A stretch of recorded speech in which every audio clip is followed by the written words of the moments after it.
A year. A whole year of hell for a single signature. The open contract for Project Horizon lay in front of Claire. This was not just a project, it was her reputation, her future, the most complex and important creation of her career. She could feel their eyes on her. Her boss, Mr.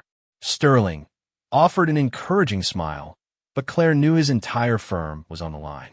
Across from her sat the client, Julian Croft, a powerful, charismatic man in a perfect suit. He was staring right at her, and his gaze held something more than just professional interest. It was long, appraising, predatory. A chill ran down her spine. She took a short breath and signed her name with a steady hand. An elegant stroke of the pen sealed the 9-figure deal. It was done. The room erupted in applause and polite congratulations.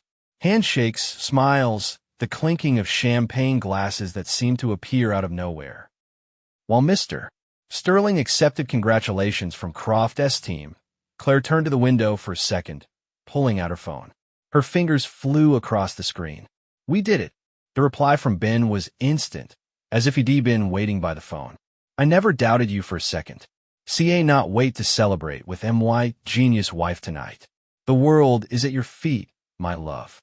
Claire smiled. A real, warm smile, the first one all day. Ben.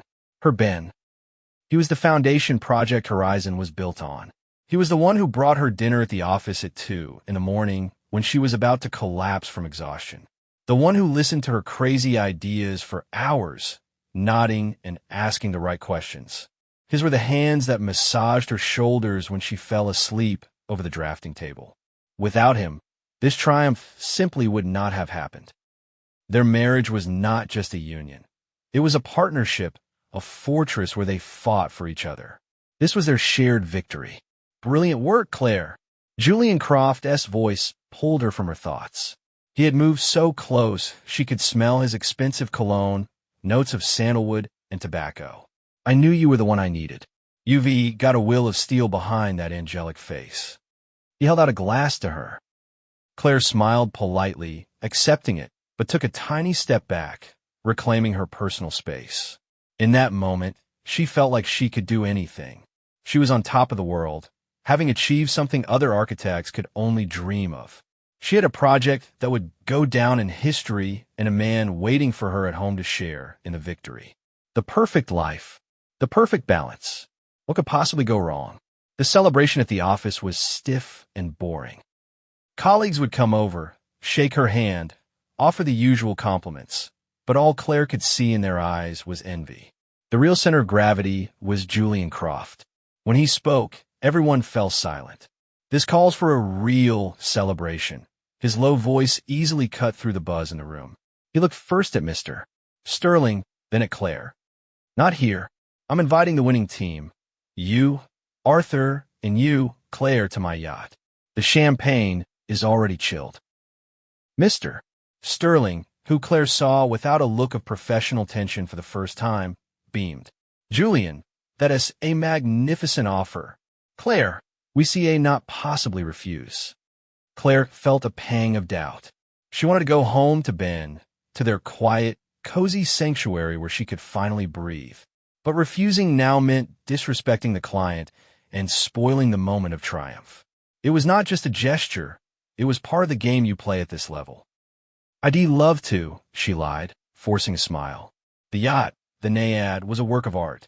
Smooth teak decks, chrome details, a soft light spilling from within. From the water, the Chicago nightscape looked like diamonds scattered on black velvet. The city she had conquered today.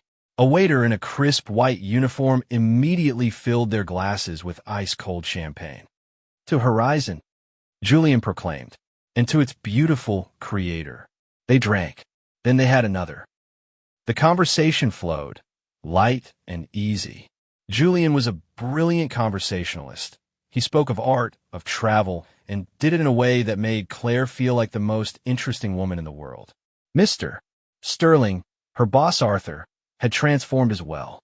The stern manager was gone, replaced by a relaxed, witty man who laughed at Crawford's jokes and constantly refilled her champagne. The professional boundaries were not just blurring, they had evaporated. You have no idea what a splash you've made, Claire, Arthur said, placing a hand on her shoulder. The touch was a little too familiar, but in the intoxicating euphoria, it felt normal. You are star. She is not a star, Arthur. She is a comet, Julian countered, coming up behind her and placing his hand on her waist. One of those comes around once in a century. Claire was between them. Two powerful, influential men, their attention focused entirely on her. The alcohol and the adrenaline from her victory mixed into a potent cocktail.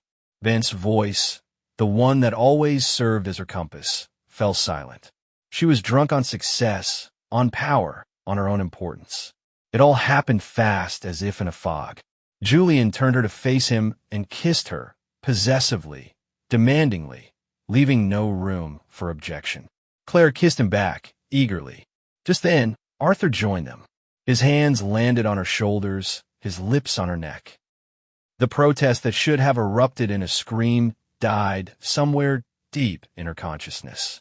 Their hands on each other, they made their way to the cabin, and that short walk down the corridor was its own silent conspiracy.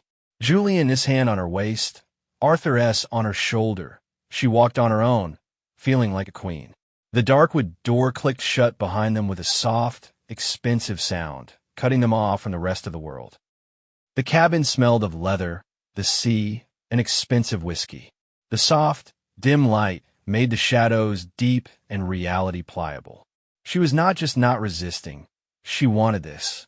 A part of her she had hidden even from herself was reveling in the wicked attention of two strong, powerful men. The euphoria of her professional triumph melted into a purely physical feeling that anything was permitted. The power she had gained today transformed into a desire to have power over their bodies and her own. It was a betrayal, but in that moment, it felt like a release. She simply reveled in the moment, taking incredible pleasure from it. Her body was not betraying her. It was finally getting what her mind was afraid to even think about. It was a beautiful sin, and she walked into it with her eyes wide open. When it was all over, the silence in the cabin was more deafening than any scream. Julian was already buttoning his shirt, a satisfied smirk on his face. Arthur Sterling avoided her gaze as he adjusted his tie. The fatherly image of her boss was shattered forever. Now they were accomplices, bound by the same secret. Claire lay there, staring at the ceiling, and for the first time in years, she felt completely, helplessly alone. The triumph was over. The fall had begun. The key in the lock sounded too loud in the silence of the apartment. Claire walked in and froze. Ben was awake. He was sitting in the living room with a book, but it was obvious he'd been waiting for her. There's my star. He smiled and walked over to hug her. Claire forced herself not to flinch. His touch, always so familiar and safe, now it burned.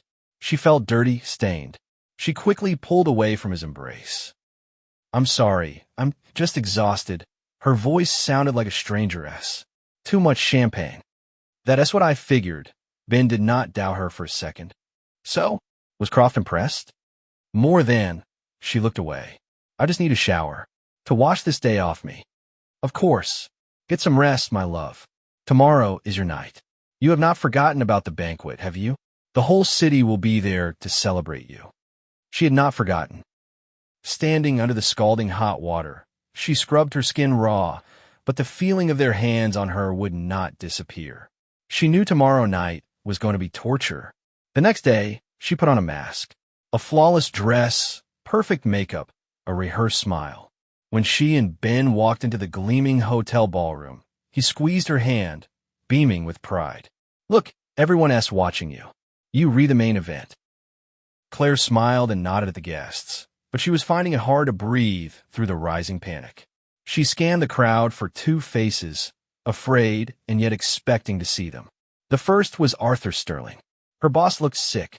He said hello to Ben, avoided looking at Claire, and then quickly disappeared, muttering something about urgent business. What's with him? Ben asked, surprised. But Claire was not listening anymore. She saw Julian. He was standing in the center of the room, confident and powerful, and he was walking straight toward them. Her heart skipped a beat. He did not know Ben. He did not know she was married. Claire. His voice was far too intimate. He ignored Ben, took her hand, and lightly touched the back of it with his lips. You look dazzling tonight. I trust you well rested after our business meeting. He said it with a smirk, looking right into her eyes. A cold sweat broke out on her back. Ben, my husband, she managed to say. Husband, Julian repeated. There was not a trace of embarrassment in his voice, just mild surprise, as if she mentioned some trivial inconvenience. He lazily extended a hand to Ben. Julian Croft, your wife is an incredibly talented woman. I know, Ben answered sincerely, missing the undertone. For the rest of the evening, Claire was on pins and needles. She kept distracting Ben, leading him to other parts of the room whenever Julian got too close. But he seemed to be enjoying the game. His gaze found her again, and it held a naked desire and a promise. Ben, in his happy ignorance, was relaxed and even said with admiration a couple of times, you know, that Croft guy is seriously impressive. Every word was like a knife twist for Claire. Ben, I'm getting a headache, she finally said, unable to take it anymore. Can we please go home? Of course, sweetie, he agreed immediately. I just want to go over and thank Mr. Croft. It's the right thing to do. Do not. The word escaped her, far too sharply. Claire, it'll take 1 minute, Ben insisted gently, already taking a step toward Julian. He gave you this chance. I have to shake his hand. She watched in horror as her husband walked toward disaster. Julian saw them coming. A predatory smile touched his lips, and he two-stepped forward, closing the distance. The collision was inevitable. The collision happened at the bar, where champagne was flowing freely. Ben, full of sincere gratitude, approached Julian with a smile and extended his hand. Claire followed him, every step a dull thud in her chest. It felt like the entire room had fallen silent, and that everyone was watching them. Mr. Croft, I just wanted to... Ben began. Julian ignored him completely. He did not even glance at the outstretched hand. His predatory eyes were locked on Claire, filled with a raw, possessive desire. He took a step forward, invading their personal space, his voice low but clear, meant only for the three of them. Claire, I'm tired of these formalities, he said, staring right at her. The meeting room on this floor is empty. Let us go. Time froze. Ben slowly lowered his hand. The smile slid off his face, replaced by total confusion. He looked at his wife, at her deathly pale face, at the horror in her eyes, and he began to understand. What did you say? He asked, his voice becoming quiet and dangerous. Julian lazily shifted his gaze to him, as if noticing him for the first time. I'm speaking to your wife, he said with an arrogant smirk. Or does she need your permission to entertain an important client? It was a direct hit. Ben stepped forward, shielding Claire. How dare you, he hissed. Stay away from her. Julian laughed. It was a short, humorless sound, full of contempt. He looked Ben up and down, as if sizing up something pathetic. Relax, he shot back, his tone turning to ice. I respect her as a professional. She is the best architect I've ever worked with. But let us be honest. She is just some cheap whore who knows what it takes to land a contract. Very agreeable. And her boss can back me up on that. Claire froze, unable to breathe. The world shrank to Julian's smirking face and her husband's face, twisted with pain and fury. She saw the disbelief in Ben's eyes flicker out, replaced by dawning realization, followed by an uncontrollable blind rage. He understood. Not just the meaning of the words, but what happened on the yacht. He understood everything. What did you say, you son of a bitch? Ben's voice was barely a whisper, but it was lined with steel. Julian Croft just smiled, savoring the effect. He had done what he wanted. He had not just humiliated the woman he spent the night with. He had crushed her husband, her family, her entire life. And he'd done it publicly, with a few casual phrases, just to prove his power. He looked at Ben, expecting him to back down, to break like everyone else. But Ben did not back down. Ben was not a fighter. He was a software engineer, a man of logic and calm solutions. His life had no room for violence. But Julian Croft's words bypass his reason, his upbringing, his principles, and hit something primal. A place where love and betrayal live. There was no Hollywood wind-up. His fist, clenched so tight his knuckles were white, simply shot forward, a short, sharp, completely instinctive motion. The sound of the impact was not the loud crack you hear in movies, but a sickening, wet thud, like hitting raw meat. Ben's knuckles sank into Julian's perfectly shaved cheek, just below the cheekbone. For a second, nothing happened. Julian Croft froze, his smug smirk still fixed on his face, not having had time to disappear. His head barely jerked to the side, and then a thin trickle of blood slowly ran down his chin. He touched it with his fingertips, looked at them, and only then did his eyes, full of shock and rage, focus on Ben. He could not believe that this nobody, this husband, had dared to touch him. And then chaos erupted. A woman standing nearby shrieked. Someone gasped. The clinking of glasses that had been the background noise all evening abruptly stopped. Hundreds of conversations died mid-sentence. A ring of silence formed, expanding rapidly, swallowing the noise of the hall. All eyes were locked on them. Blood on the face of one of the most powerful men in Chicago, fury in the eyes of an unknown man, and the deathly pale woman between them. "Security!" someone yelled. Julian, recovering from his shock, lunged at Ben. But he was not a fighter either. He was a businessman, used to winning in boardrooms, not with his fists. His attack was clumsy and angry. Ben dodged, and they tangled up like two regular guys in a bar fight. No elegance. Only rage and humiliation. Glasses flew to the floor, and appetizers scattered with a crash from a nearby table. Claire stood paralyzed. She did not hear the screams, did not see the commotion. For her, the world turned into a silent, slow-motion movie. She saw her husband's face, always so kind and calm, twisted into a mask she had never seen before. She saw Arthur Sterling, her boss, pale as a ghost, shouting into his phone, realizing that his firm, his reputation, his future, all of it was turning to ash right before his eyes. Two security guards in black suits finally pulled the men apart. They held Ben by the arms. He did not struggle, just breathed heavily. All his rage, spent in that one punch, was gone, leaving only a cold, scorched emptiness in its place. Julian, with a split lip and eyes burning with hatred, tried to break free, screaming insults and threats. And in that chaos, at the center of everyone's attention, Ben turned his head and looked at Claire. It was not the look she had seen that morning, not the look of a man who loved her more than life itself. It was the look of a total stranger, cold, sharp, and so full of boundless contempt that Claire felt as if she'd been slapped across the face. In that gaze, she read everything. His pain, his humiliation, his understanding of her betrayal, and the final verdict. He did not ask a single question. He did not need answers. He had seen everything in her eyes the moment Julian made his proposition. The guards loosened their grip, assuming it was over. Ben calmly pulled his arms free. He adjusted his suit jacket, which suddenly looked foreign and ill-fitting on him. Without a word to the guards, without another glance at Julian, he took a step toward his wife. The crowd froze, waiting. Maybe he would forgive her? Maybe he would drag her out of there to deal with it at home? But Ben was not going to hide anything.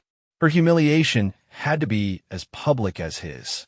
He stopped a few feet away from her. His voice was level, devoid of all emotion, as if he were reading a business report. "I'm filing for divorce," he said.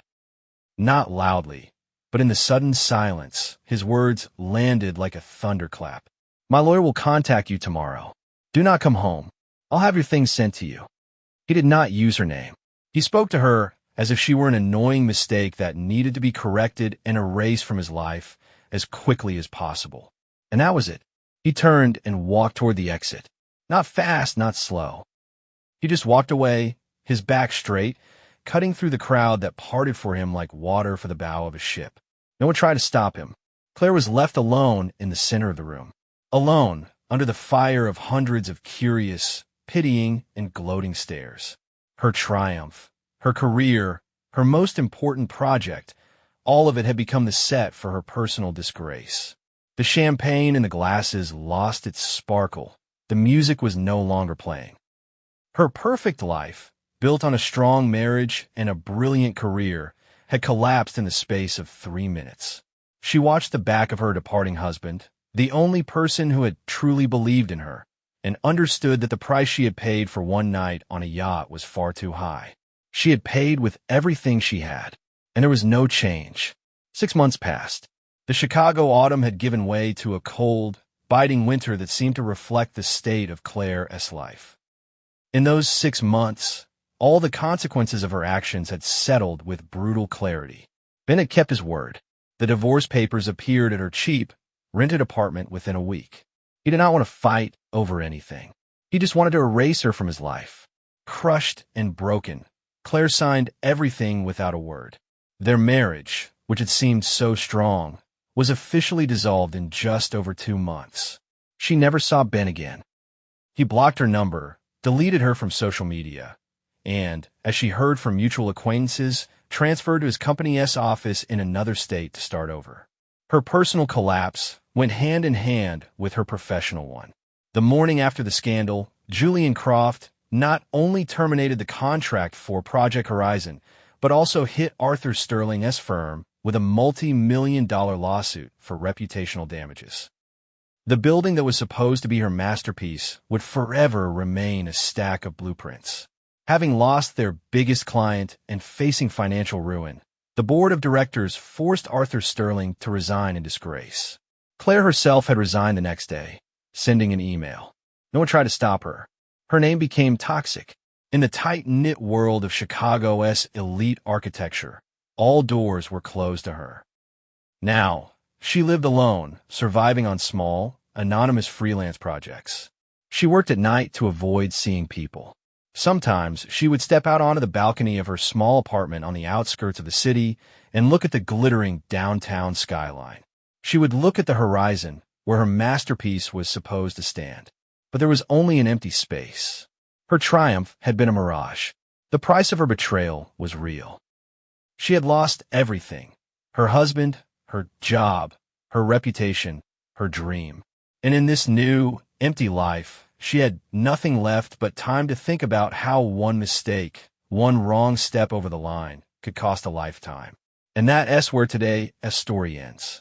Thank you for watching to the end. If you enjoyed it, do not forget to like and comment. We'd love to discuss this story with you. See you in the next video.